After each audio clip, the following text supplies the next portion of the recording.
Hi, young people.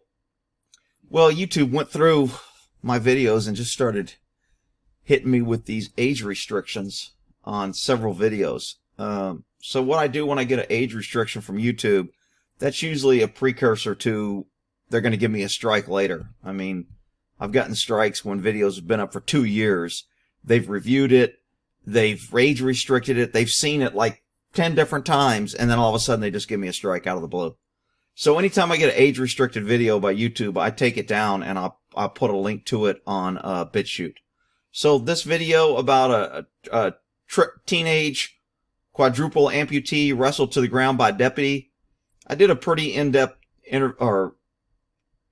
video on this. It's about 39 minutes. So if you want to go watch it, I'll put a link in the description to the Bitchute, but I'm removing it from YouTube to avoid a strike. All right? On it there. Oh, sorry, I wanted to show you what the age restriction looks like, how they went through here. Age restricted.